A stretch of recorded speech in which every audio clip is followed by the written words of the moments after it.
What's better for learning, listening or reading? I started reading a book about Central Asia because I first listened to the audiobook. The audiobook caught my interest, and I ended up buying the book as well. I enjoy reading before bed since it helps me unwind. Sometimes listening feels too stimulating before sleep, but reading feels calming. Listening is convenient, but reading has a few key advantages. Throughout most of human history, people didn't actually read. It wasn't until much later that reading became a widespread skill. Until recently, only a small number of people could read. So reading isn't something our brains evolved to do naturally.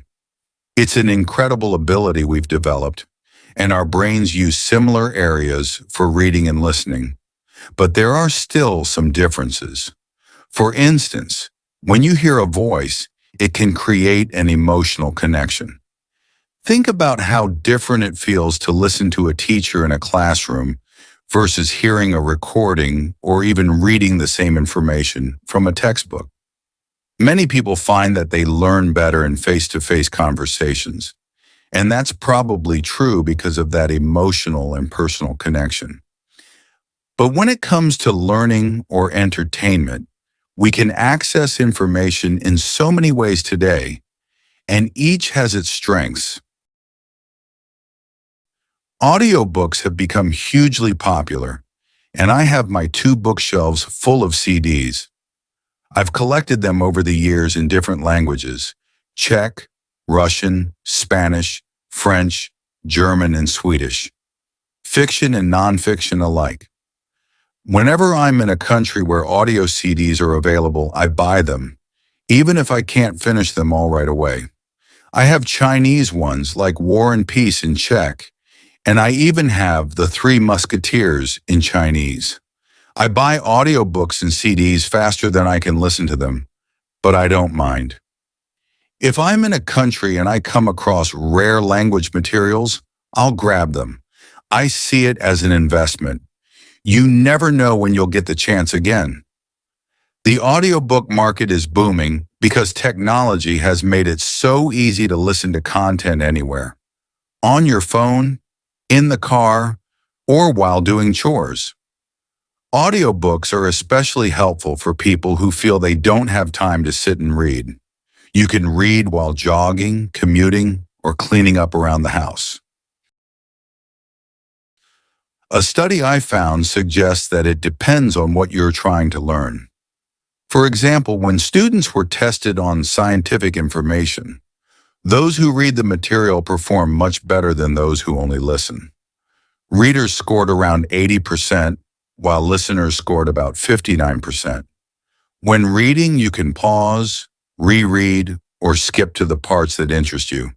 But with listening, you usually just let it play straight through without much control.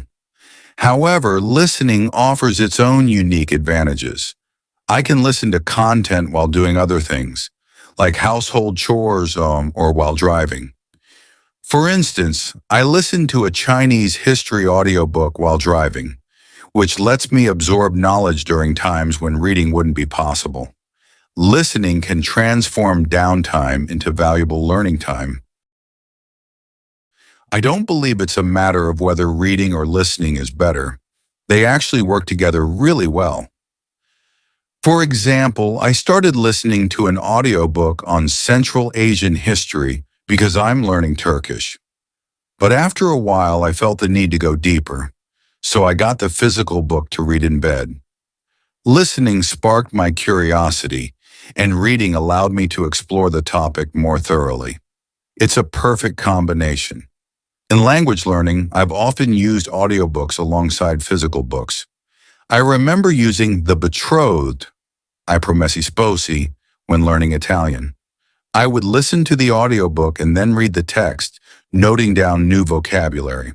It's like getting two different perspectives on the same material, which deepens your understanding.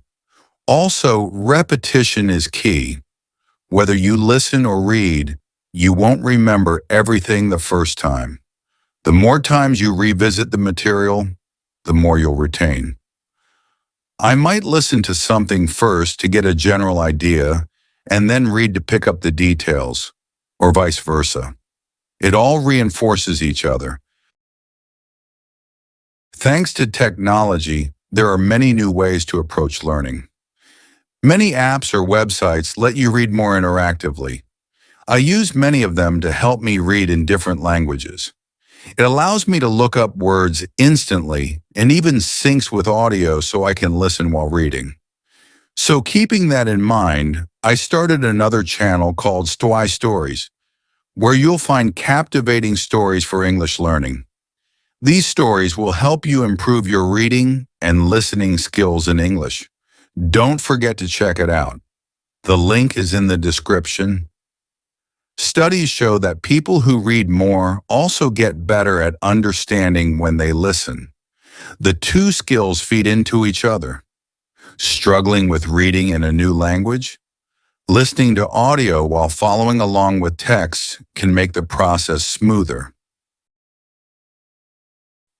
The explosion of information on the internet, along with the availability of audiobooks, ebooks, YouTube, and Netflix, means we now have more ways than ever to learn and be entertained. You don't have to choose one over the other. You can mix and match, read, listen, watch videos, whatever works best for you. Imagine watching a movie. It's a completely different experience when you watch the visuals versus just listening to the audio. The combination of text, video, and audio offers more ways to engage and absorb information than ever before. Ultimately, it's not about whether you're a listener or a reader. It's about combining different ways of learning. You can start with listening, then read for deeper understanding, and even watch related videos to visualize the material. Don't worry about forgetting things. That's part of the process. The more you go over the material in different formats, the more it sticks. So try to use all the tools available to you. Whether you're learning for a test, improving language skills, or simply enjoying a good story, mixing listening, reading, and other methods will make your learning richer and more enjoyable. Thanks for listening. If you found this helpful, feel free to share or subscribe.